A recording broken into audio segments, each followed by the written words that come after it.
You can sit down or you can stand over there. Good evening, everyone. I'm terribly sorry that you have to put up with me first. My name is John Taves, and I'm the event coordinator here at McNally Robinson Booksellers. We could not be more thrilled to see so many people here, both in person and online, for the launch of Wînipêk, Visions of Canada from an Indigenous Centre by the one and only Niigaan Sinclair.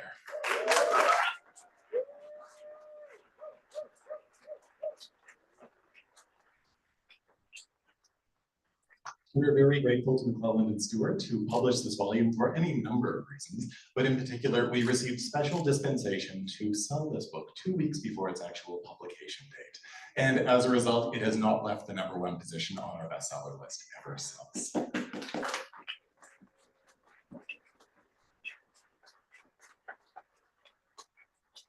But before we begin, of course, I would like to acknowledge that the land on which we gather is located here in Treaty 1 territory. That is the traditional territory of the Anishinaabe, Innuit, Anishinaabe, Dakota, and Dene peoples, the homeland of the Métis Nation. McNally Robinson Booksellers itself, of course, rests on the land once occupied by the Métis community of Roostertown.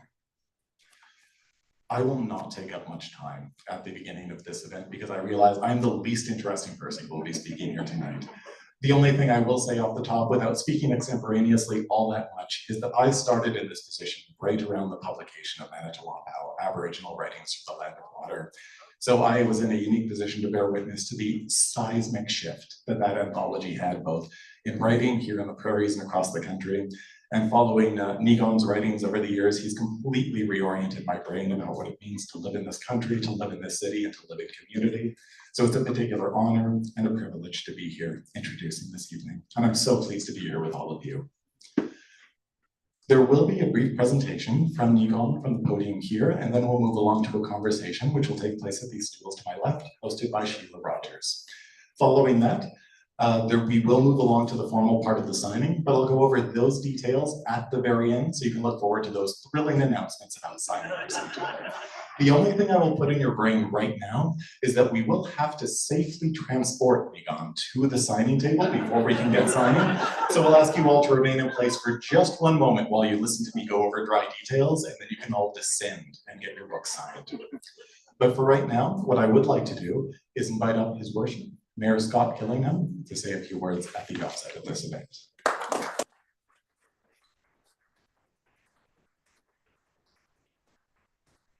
Well, good evening, everyone. It's such an honor to be here. Thank you so much for the land acknowledgement. When Niigaan invited me to come and bring some greetings today, it's just the highest honor. So thank you very much, Niigaan, for the opportunity to just say a couple of words at the outset. I welcome this book. I think all of us welcome this book and look forward to reading and diving in and learning more. We know that we as a nation, and certainly in Manitoba and in Canada, or pardon me, in Winnipeg, we are on, I think, a journey of growth and discovery, without a doubt. And many times it's Niigaan and Niigaan's words that lead us and invite us along that journey. Like you, I'm a regular reader of Niigaan's publications in local newspaper, and sometimes I read and say, yes, Niigaan, exactly. And other times I read and go, I don't know if I see it that way. Let me think about that. But isn't that what the journey of reconciliation is about, in part? We know as a nation, we're learning more and more of where we've come from. And the truth is so critical to the journey of reconciliation. We understand that. But when we think about the future, what I believe, and I think many of us believe in this room, and no doubt Niigaan believes, Winnipeg and Manitoba should be the center and the leaders of reconciliation in all of Canada. We have to be, we should be, and we must be. And I'm committed to that. And it's hard. It's difficult work. It's very difficult work. But I can't imagine a nation without us collectively pursuing the journey of reconciliation and dedicating ourselves to it. I'll end with this. My wife and I were on a trip last summer. We took some holidays. We went to a city we'd never been to before, and we were utilizing public transit. And I was using Google Maps, you know, the Google Maps on your phone, and you know you have the little blue dot when you're on Google Maps, right? And so we got on the bus, and I got on the bus with confidence, and I knew my destination was over here, and we were the little blue dot here. And my wife said, "Are we on the right bus?" I said, "Yes." "Are we going in the right direction?" "Yes." And then I watched the bus pull away. Now, you know, the husband with confidence that I am, I was going, how am I going to get out of this one? And so I got really quiet. She said, "Are we on the right bus going in the right direction?" I said, "No, we need to get off at the next bus stop. We need to cross the road, get on that bus, and get headed in the right direction." And I think sometimes the journey of reconciliation will be that. And in the moments we take the wrong step, may we have the courage and the commitment to say, that was the wrong step. Let's get back on the right path for the journey of reconciliation, not only for ourselves, but for the future generations that come behind us. Niigaan, thank you for sharing your life with us. Thank you for sharing your talents with us. Thank you.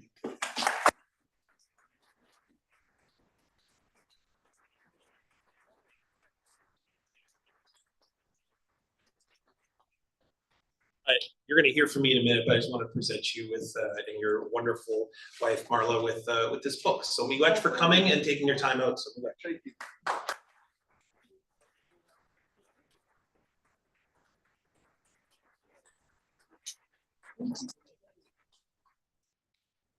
You've got a taste, and I promise you only have to put up with a pasty settler for just one more moment. So, our host for the evening is the wonderful Shelagh Rogers. She is a longtime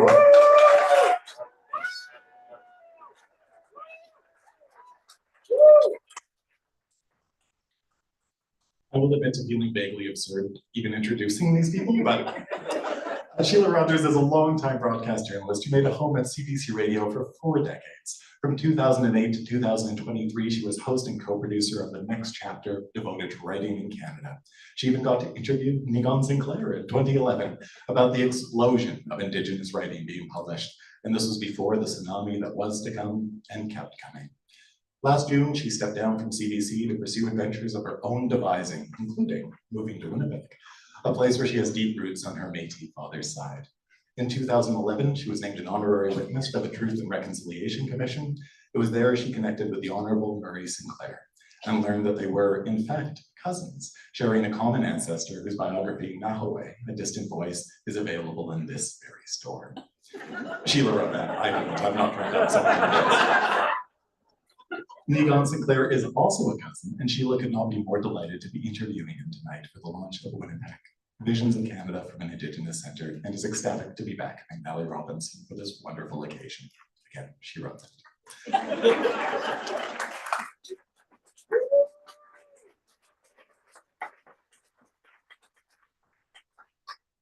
You may be familiar with our guest of honor here this evening.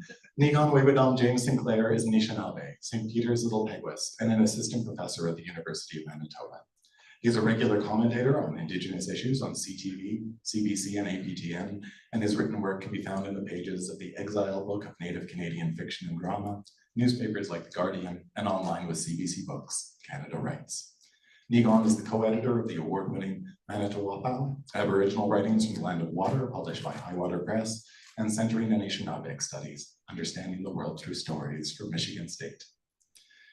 He is the editorial director of the Debwe series with Portage-Main Press and obtained his BA in Education at the University of Winnipeg before completing an MA in Native and African American Literatures at the University of Oklahoma and a PhD in First Nations and American Literatures from the University of British Columbia. It's such an honor to be part of this event. Please join me in giving an enormous and raucous round of welcoming applause to Niigaan Sinclair.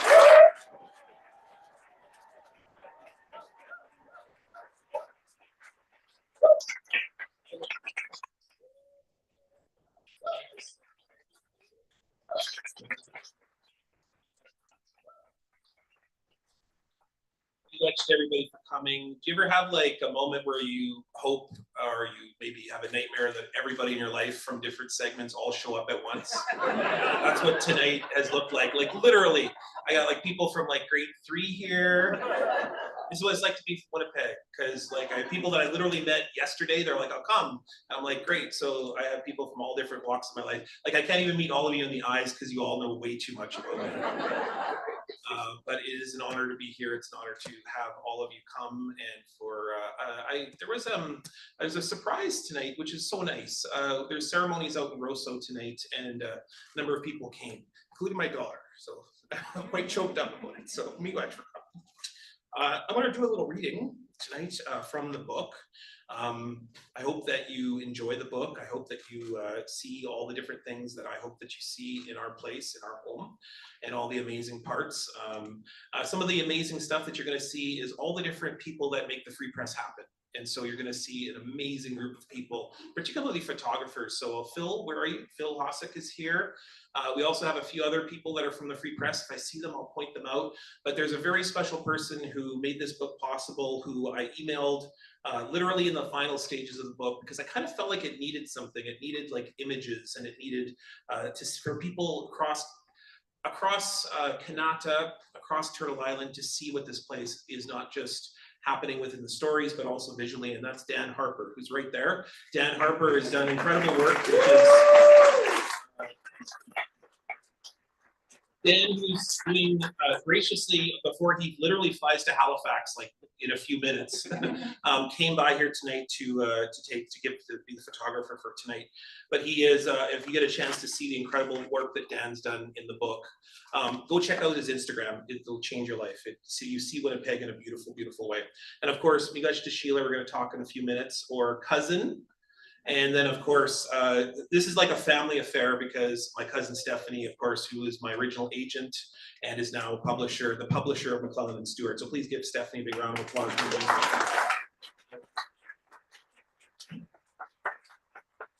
I did not ever think this book was going to happen, and Stephanie just kept like, "Come on, smarten up." And it was like that full sort of cousin style. So I'm going to do a little reading from the opening, and then we'll do a little light reading from the middle. So the first piece is very controversial when I wrote it, and now it seems to be everyone's favorite piece. So it's called A Territorial Acknowledgement.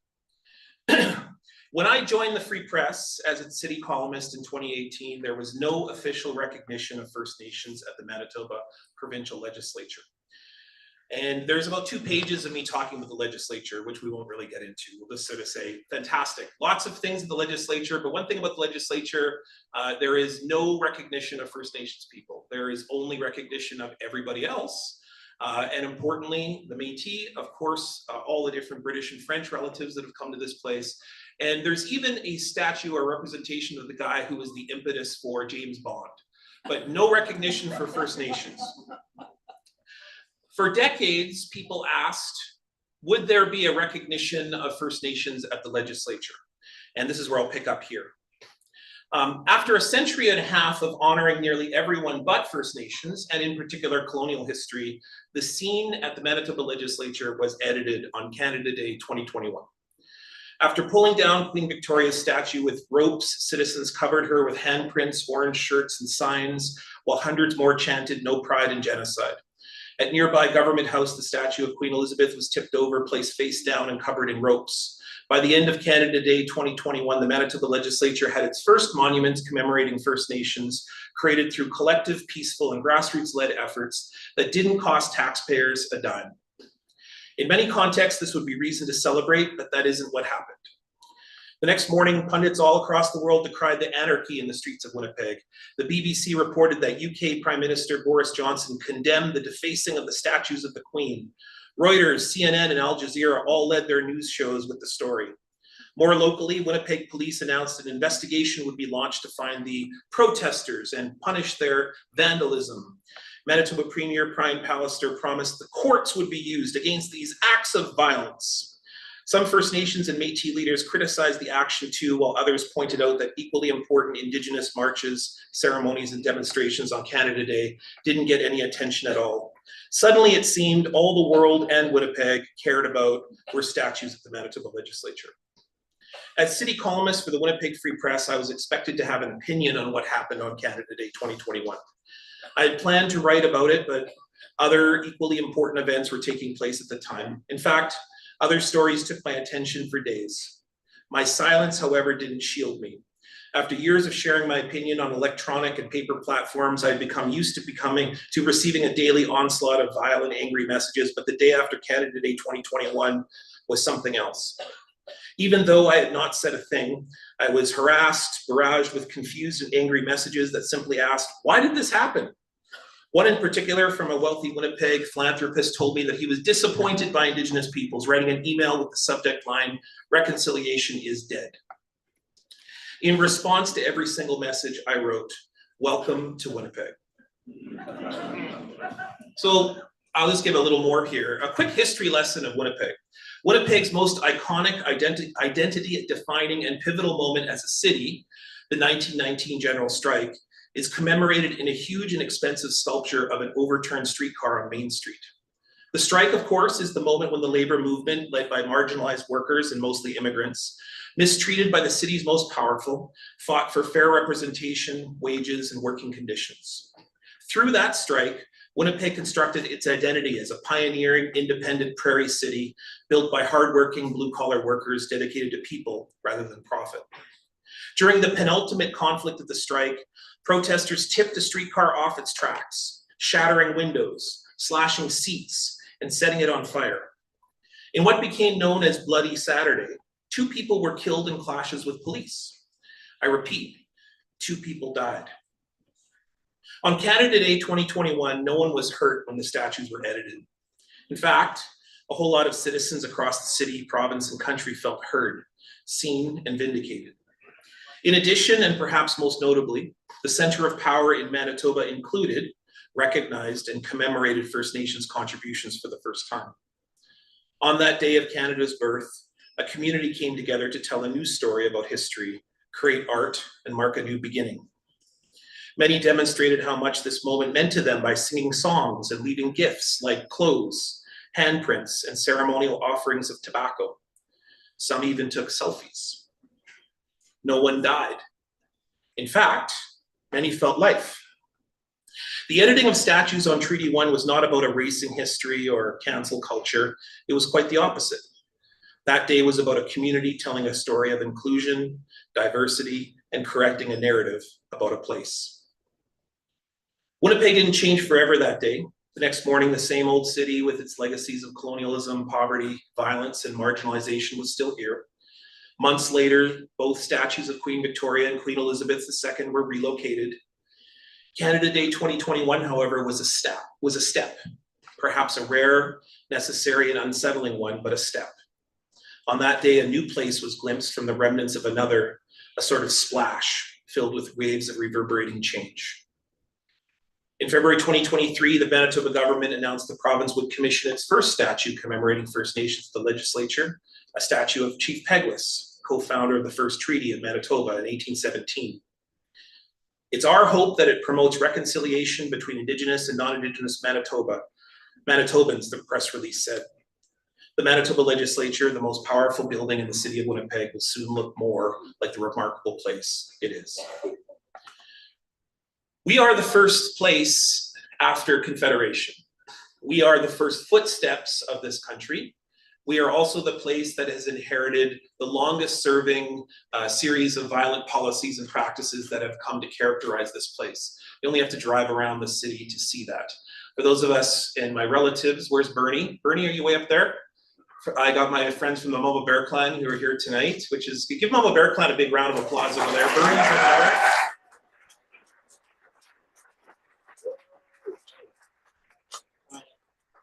If there's ever a statue that should be made of someone, it should be Bernie and everybody that walks the Mama Bear Clan. That's the kind of people who put their lives on the line, even during a pandemic, and give sandwiches and water and kindness and love to everybody that they meet in North Point Douglas and downtown. This place has been at the issue or the idea or the promise of reconciliation for a long time. In fact, we would say that we are the place in which the first act of potential reconciliation took place with Treaty 1, and then a few weeks later with Treaty 2. We are also the place in which the promise of the Manitoba Act, in which the Métis, upon good faith, inviting into for absolutely no other reason than the fact that they believed in the future for this place, and forming a province as a result, in collaboration with those who perhaps they just only weeks earlier had deep conflict with, the Manitoba Act. But yet we know that in those situations, not only is this a place of promise, this is also a place of deep-seated violence and racism that has come to characterize all of our lives. We don't have to look far to see genocide in our homes. We see it in downtown, we see it in the encampments, we see it even in the landfills. We know what that looks like. We know what 150 years of this country looks like.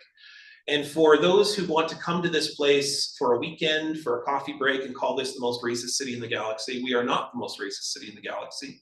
We have inherited racism from this country, but that also tells us that we have been at the solutions the longest. We have been thinking, engaging, and dealing with the basic premise, which is that every single one of us lives beside, works beside, or is married to each other. That's what it means to be a Winnipegger. That's what it means to be a Manitoban. That's what it means to be a person here on Treaty 1 in the homeland of the Red River Métis. That's what it means to be a part of our community. So I want to share one more story here, and this is in honor of my mother, who's here. Where is she? There she is, right there. She's gonna get very embarrassed. My mother did a very brave thing. My mother is a hero in that one day she decided to step us into a small little town in Manitoba called Ashern, Manitoba. Anyone ever heard of Ashern? Probably never heard of it. Oh, you have heard of it. You're probably from there because everybody from my life is coming back now. I was there during the mid-'80s, and I was a young person. I was a person going through a lot of things in those days. But I can tell you that one of the things that I learned the most about growing up in Ashern was not only was I a person who grew up in a small town, but it was a small town where basically Canadians, new immigrants, people from different walks of life, Icelandic people, Scottish, a lot of people from Ukraine, they had settled in the area in and around Ashern, a lot of Germans. And then surrounding the area, the people I went to school with were First Nations, people who were my friends, people who looked like me. So it was a very interesting experience in Ashern. And so when I was back in '86, we still did Christmas pageants. Anybody remember those Christmas pageants? So the teachers at Ashern, I think, were visionaries, maybe directly, maybe indirectly. And they decided that in this school of 50% Indigenous kids and 50% newcomers and those who are Canadians, they decided to do this radical thing at the Christmas pageant, which is to make Mary a white girl and Joseph a native boy, which is pretty radical when you think about it, you know, like quite a statement at the time. So this is a story about how I became the father of Jesus.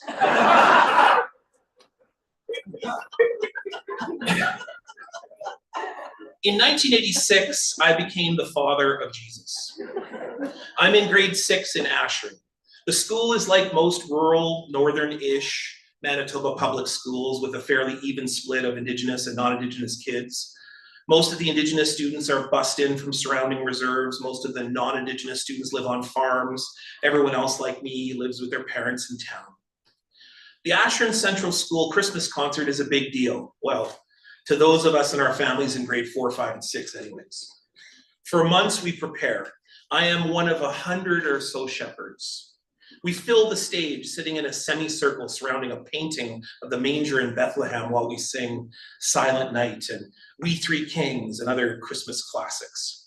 My costume consists of an orange striped housecoat, a brown towel on my head, and a red elastic band around my head. Playing the high-profile role of Joseph is Carmen, a kid from nearby Fisher River First Nation. Mary is played by Crystal, whose parents run a wheat farm about an hour away from town. Jesus is played by one of those baby dolls whose eyes open when picked up. Years later, I will realize the symbolism. I'll leave you with that one. Carmen is a troubled kid and acts out in school a lot. Still, the teachers pick him to be on stage for arguably the third most important role in the entire show. He gets to go to all the rehearsals and be on stage the whole show as every single other character, besides the shepherds who sit quietly and passively watching, comes in and out. I quietly envy him. On the big night, there's a snowstorm. My grade 6 teacher, the concert director, calls me over. Carmen is not coming, she tells me. You need to be Joseph. Really? I ask excitedly. Then I ask, why me? Because you look like him. Now there's not a part in the story, but I'll give you the B-roll. And if you listen to the Winnipeg Free Press podcast named Niigaan and the Lone Ranger, you'll get the full story. But my mother was a guest on our podcast. And the story went like this. I was looking in the crowd at all of the different shepherds, looking for my little Jamie, which is what my middle name is, looking for Jamie. And then I look up and I see Joseph, and I realize that I am the grandmother of the interracial baby Jesus. And so everybody applaud my mother for being the grandmother of the interracial baby Jesus.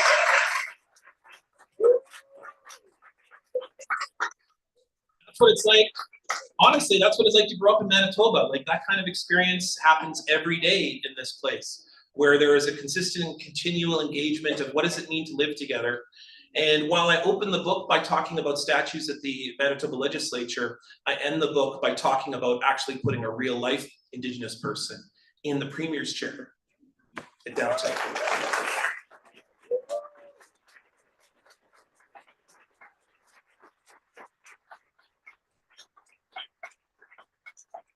And so that's what this book is all about. It's 80 columns of the 460 some that I've written. I have a new piece coming out tomorrow that's called Shameless Self-Promotion. So I have a new piece coming out tomorrow. And oh, by the way, this is Jeremy. Jeremy's been doing a documentary on lots of different issues in our community, Indigenous reconciliation, and he's doing a lot of work right now on residential school denialism. So Jeremy is filming all of tonight, so he's doing some great work for a documentary. Give him a little round of applause for the great work he does.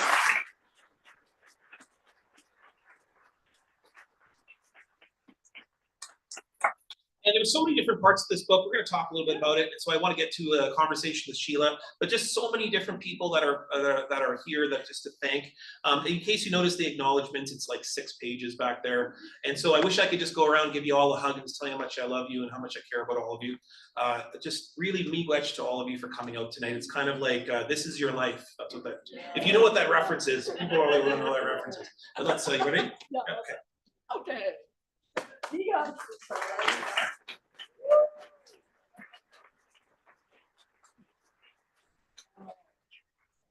That was spectacular. And what we have here tonight is an extravaganza, don't you think? It's amazing. It's a little crazy. It's a little crazy. How did you get the mayor to come here? We actually told that story at the back, so you're just spoiling it. So a lot of you probably know, you might have seen the Globe piece yesterday. We're taking care of Dad a lot. So so Danae, who's my sister right here, she's the family takes care of everything person. So she calls us and we go and we're trying to clear out Dad's office, get all the papers organized and things like that. And so I'm like digging through all that. She says, your job is to do Dad's office. So I'm like, so I'm doing Dad's office. I'm sorting through things, and then I find this little business card. It says Scott Gillingham, and on the back there's a personal cell phone number.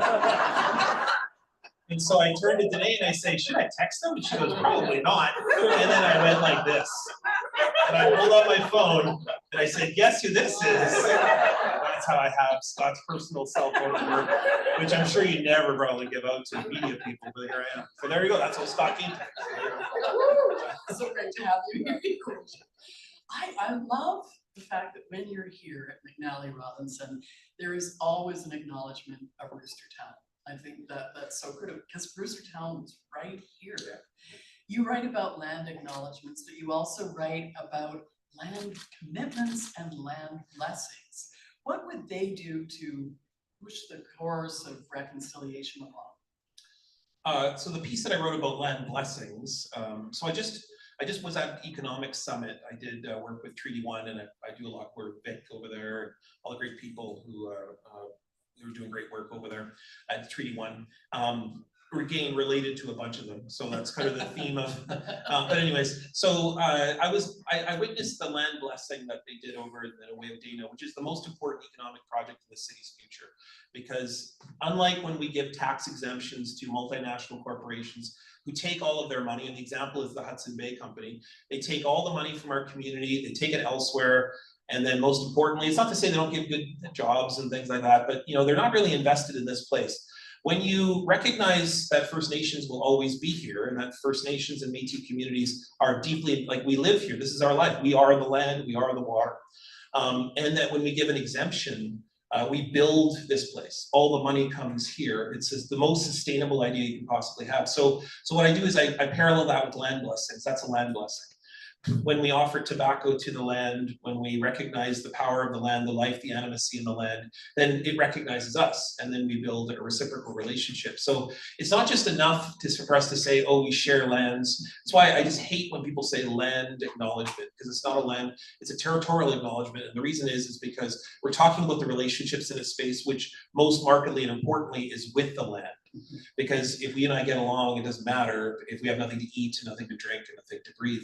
So that's what a land blessing is. It's a recognition of the life of a place so that it recognizes you. And so that's what I talk about in the piece. And it kind of builds in a caring, doesn't it? Yeah, it's a responsibility. Yeah. It builds in a better responsibility.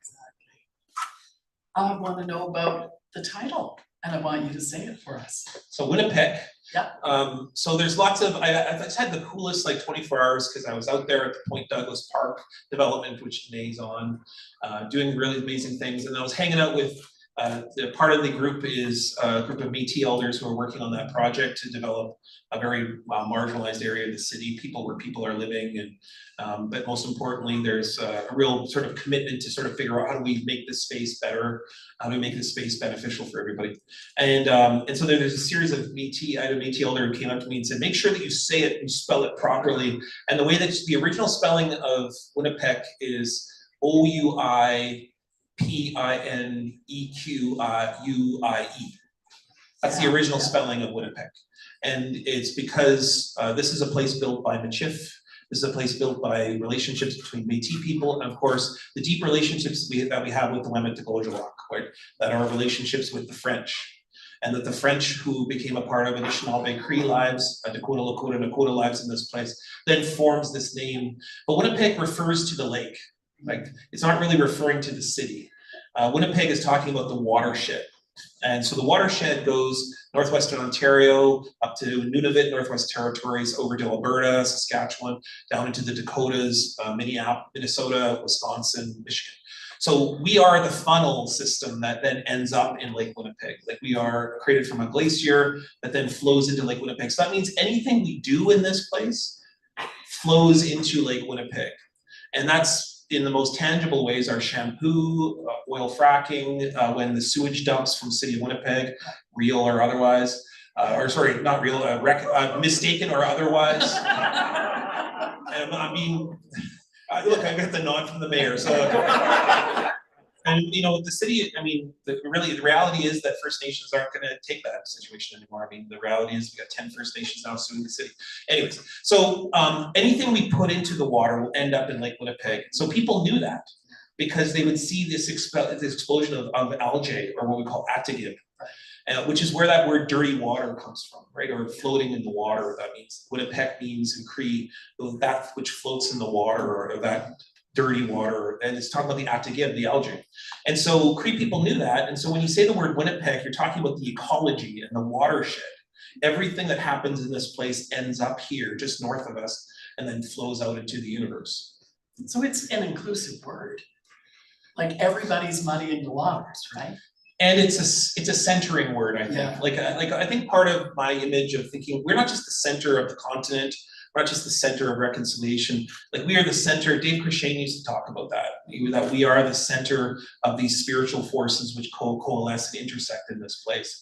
So that word Manitowopi, when the creator sits down in this place, or Manitowabal, when the creator speaks from the water of this place. So, like, so much about what makes up this place is a real spiritual convergence. And I think that's an Indigenous story, but it's also a story of those who come to this place from, nowadays, Ukraine and from Syria and from the Philippines, people who come from places and they are welcomed in at the airport when we drum them in, because we want people to know that this is their home too, and this is a place of love and kindness, even though it hasn't always lived up to that. The water part of Winnipeg, the Niigaan part, is very important. And you have spoken about Lake Winnipeg. If we could honor it in this way and see it this way as a living being, what would that be like? With lights. Yeah. Yeah. Well, I mean, one of the pieces I read about is just about the going on this Lake Winnipeg water walk that my daughter went on. My daughter's right here. She joined with my sister, my mother, and my other sister. They went on this massive 1,400 kilometer journey, recognizing the power of water. And I got to be a very small part of that, and witness the strength of the women of my family who do just remarkable, beautiful things. And so just witnessing the commitment that the matriarchs of my family have to water, and then sort of seeing the way in which we don't recognize water as anything other than a commodity. And if we recognize what people in the Māori community does, or people in other areas of the world, that water has rights, water speaks, water has life, that those teachings can then give us all the ability to have things to drink. That those would ensure that all of us have life in this place. Sarah's name is, in Ojibwe, is related to water too, isn't it? Yes, and the book is dedicated to her. She was, she's like, why didn't I not get more attention in this book? And then I had to point out that she's right at the start. So there she is right there. I wish you all could see Sarah's face right now. It's just judgment. She's like, why did I come? Sorry, Sarah, that's on me. But there's another piece that I wrote. Sarah was a part of this amazing group of people, because in the last part of the book, I talk about a lot of hope. And I think the hope is really, my father's generation was the first in a room. I think my job is to be the critical mass in a room. Well, I think my daughter's generation, and what I say in the story is that these young people who are between the ages of 15 and 30, they're making whole new rooms. Yeah. And they're doing amazing things, like all showing up on election day of 2023, 20,000 of them, and influencing that election. And I wonder what happened.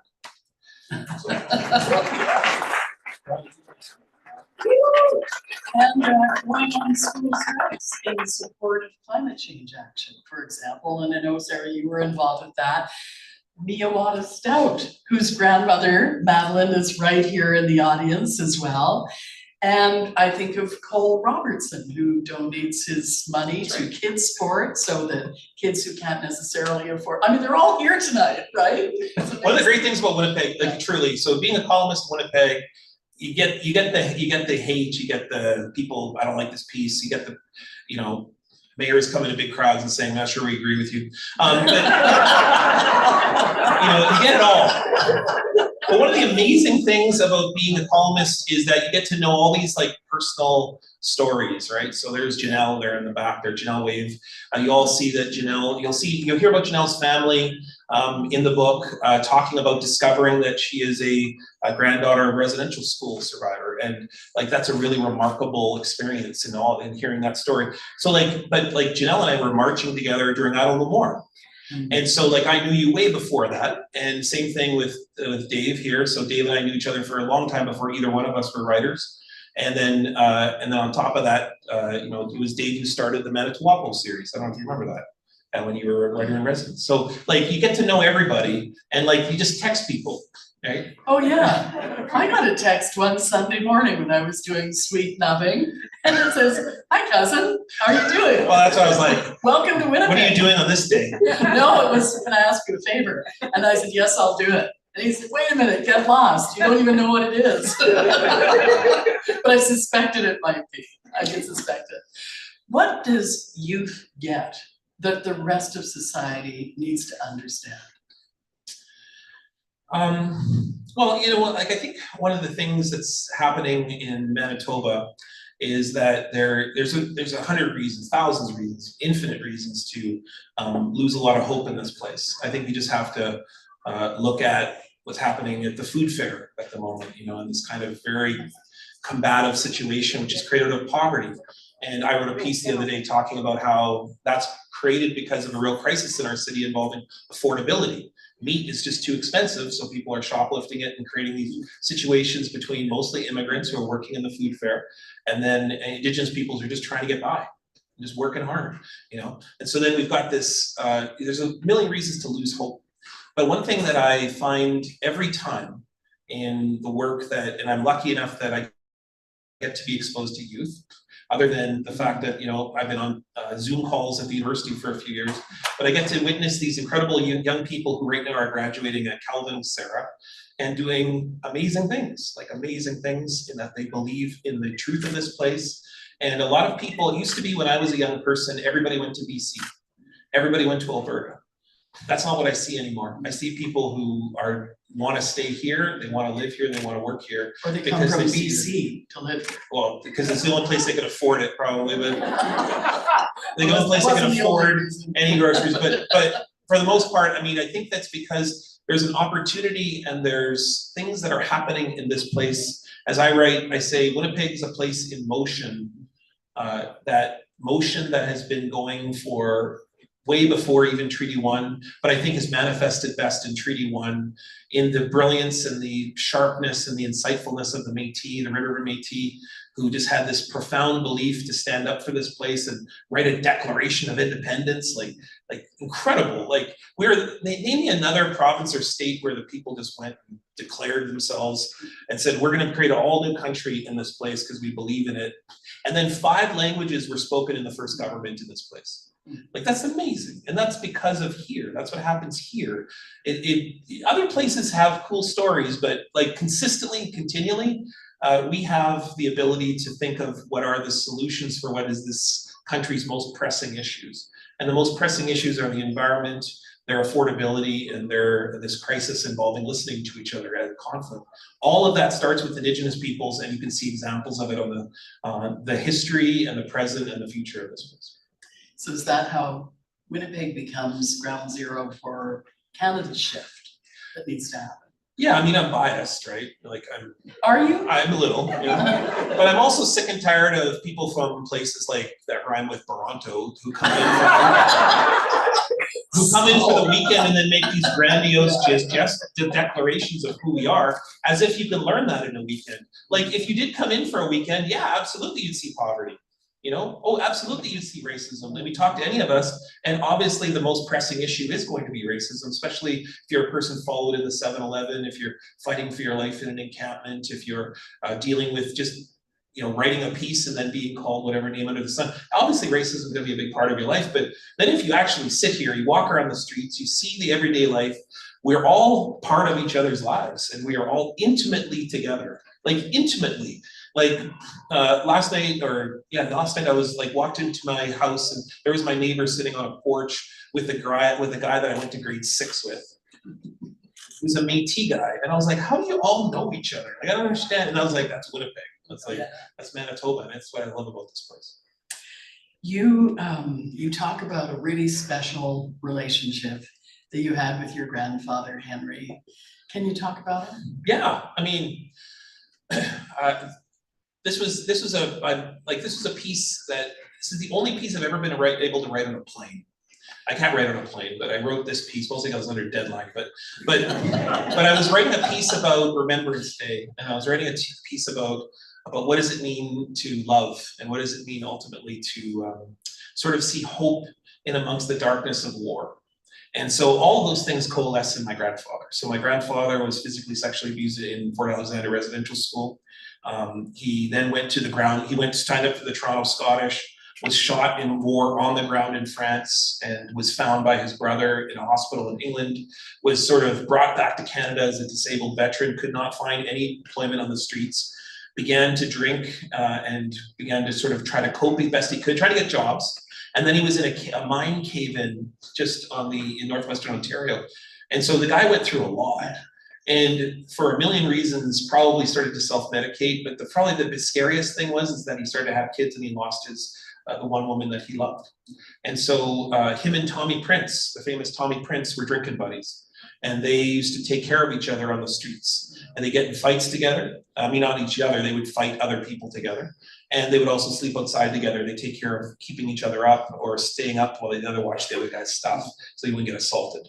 And so, so that teaches me a lot. You know, every time I do Mama Bear Clan, I see my grandfather and everybody.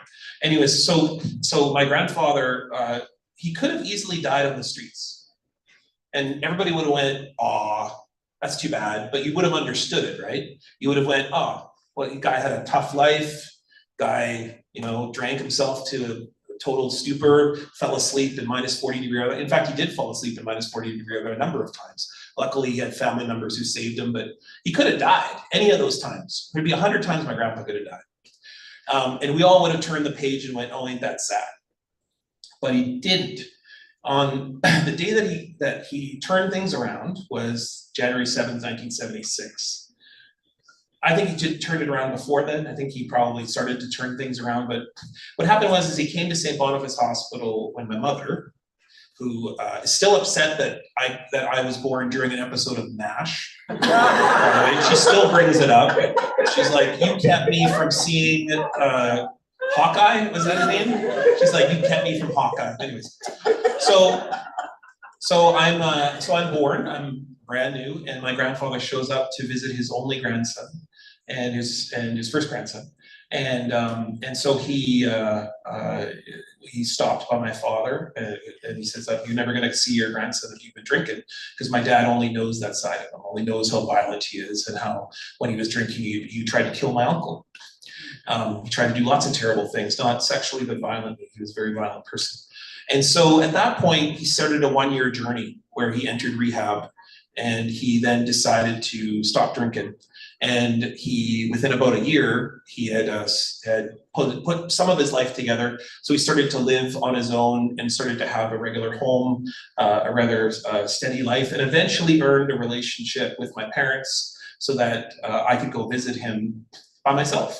My mom very bravely used to bring me over, and my grandpa couldn't hear anything. He just passed notes. He'd be like, pass the salt, you know, sort of thing.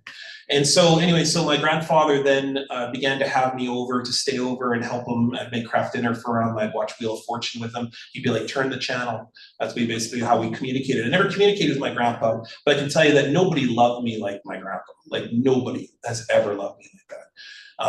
He was always there for me. He always gave me intense love. He always had a gift for me. Even had like, I'd be like, Grandpa, I'm 17. I don't need a stuffed animal anymore, right? But he would get me and all of the grandchildren gifts all the time.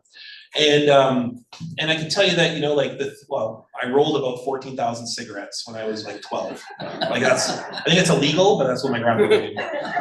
Anyways, so here's my point, is that my grandpa could have chosen trauma and nobody would have blamed. He could have easily faded into the night and everybody would have went, that's too bad, and understood it. But he didn't. He chose me. He chose his grandchildren, and he chose love. Like he got an opportunity and he chose love in the darkest of times of his life. And that is a gift. That's I think an ethic for me. And I can tell you with absolute honesty, 100% honesty, that I would not be here if not for that teaching. Because of my grandfather's teaching of that bravery, that even and I've gone through dark times in my life, but I've always remembered that teaching, that there's, if you choose love, if you choose hope, if you choose relationship and commitment, that you can always, get up and watch Wheel of Fortune and make some cigarettes.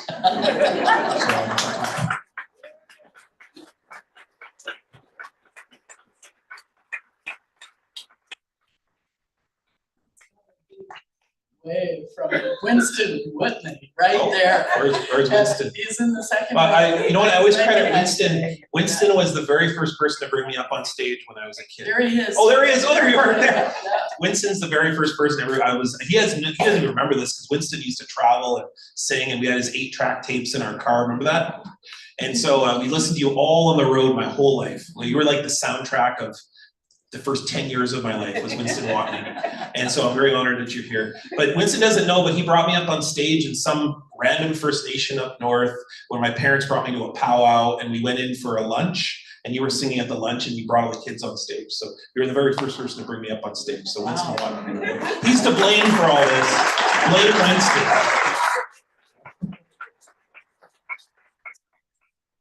I have the honor of having a chat with Winston back in February, I guess it was. And we were talking about visiting as sort of a lost art. But it sounds like when you went to see your grandfather, you also learned how to visit and to be comfortable with silence. Yeah, and yeah, a lot of notes, and Yeah. I used to help him get. Actually, the best time with my grandfather was when we get dressed in the morning. He like because I'd show up, I get dropped off before school, and my mom would go to work, and I'd spend the day with my grandfather, and I'd get him dressed. So I'd put on his shirt and take care of him, and we never we didn't talk. Like I can tell you in my total life, I've probably had 5 to 10 sentences with my grandfather, but the way that we spent time with each other is a really remarkable thing. I read a piece in here though about actually Sarah's grandmother, and Doris Young, who's just a force to be reckoned with.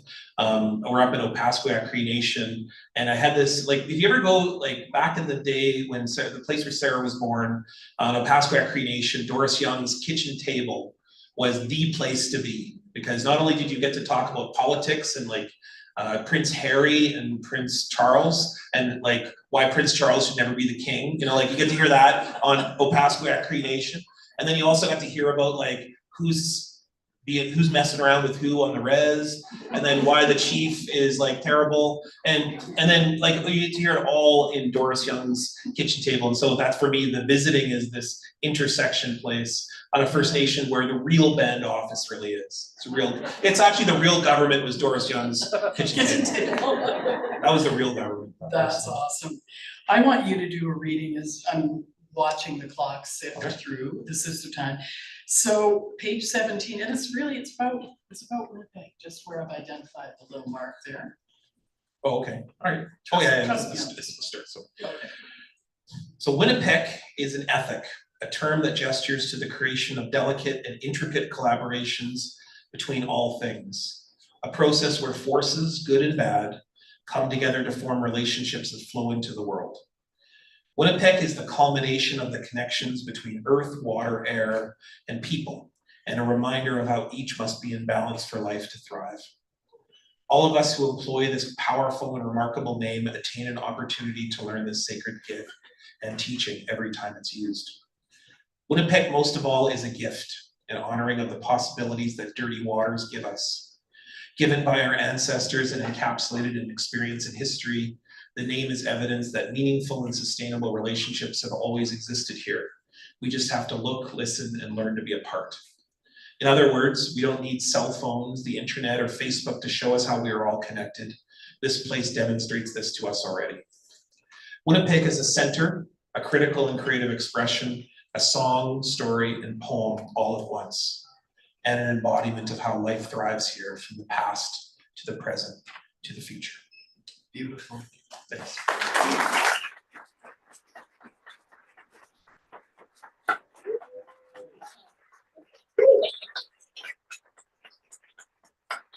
I want to say on behalf of everybody here, Gichi Miigwech and Marcy, thank you so much thank you, mother of the interracial Jesus, grandmother of the interracial Jesus. That's who I should be thanking.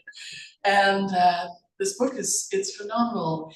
You are unvanishing stories. They're surfacing, and they surface so beautifully in this book. And it's a great honor. I'm very humbled to speak with you. But that's the last time I'm going to say humble in front of you, okay?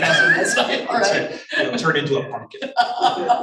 But thank you so much. Miigwech to everybody for coming for tonight. I just so honored. Actually, looking out in the crowd, it's hard for me to look in the crowd because then I get emotional seeing everybody from different elements of my life. And I wish I could all spend time with all of you. We should probably meet other than just a book launch. So some of you I haven't seen for years, but Miigwech for coming, and I hope that you all have a wonderful night. So Miigwech for coming.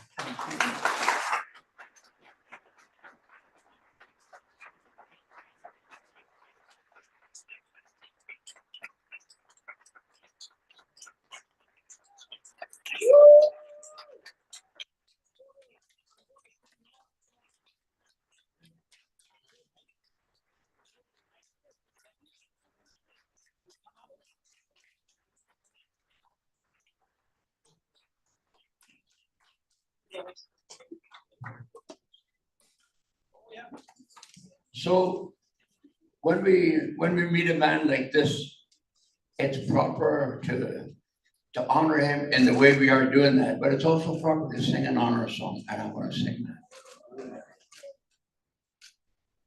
It's not going to be "Oh Canada."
Hand this back to John. Oh, there's John. John comes. Were you hiding back there? I was lurking. I have the ignominious task of following that. Thank you so very, very much. Thank you all for your attention. It's a true testament to this evening that we left torrential rain behind this afternoon and the beautiful sun is out for this event. So I think that's a testament to this gathering. Thank you all again for being here. Thank you to McClelland Stewart for publishing this. The book again is Wînipêk, Visions of Canada from an Indigenous Centre. We will move along to the signing, so I will just express my gratitude to the wonderful Shelagh Rogers, of course.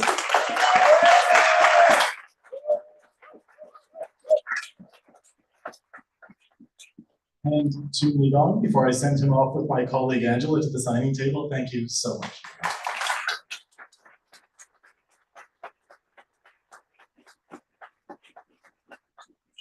So while Niigaan is getting situated, just a few very quick notes about signing. So we do have copies of the book at the signing table. We have copies of the book at the central cash desk. Please do feel free to get a copy of the book signed before you pay for it. Just please do pay for the book at some point. We are a shamelessly capitalist enterprise. The other thing I will point out is that I will be wandering down, as will my colleagues, to write your name on a Post-it note inside the book. This is not because we don't believe you can spell your name. It is just to ensure you can spend more time talking at the table rather than spelling. And as Niigaan pointed out, there is something about a book launch when elements everywhere in your life combined that makes it incredibly disoriented to see people and have to remember everybody's name. So please just indulge us on that, and we'll make sure that you can wander up and get your book signed. If you are unable to stand in line, I will point out two things. The first is that Niigaan very kindly signed some books in advance, so those are also available at the central cash desk. So if you can't stick around, just visit my colleagues there and they'll be able to get a book signed. And we also do understand that there are some people in the audience who are unable to stand for long periods of time. If that applies to you, please just approach myself or any other bookseller here, and we'll make sure that we can get you to the front of the line to get your book signed. And we'll just ask that everyone else in line, please indulge us in that, just to make sure everything runs smoothly and warmly. Thank you all so very much again. I will selfishly ask you to let me escape from the space as well before you get to the signing, and we'll see you all over at the signing table. Have a wonderful evening.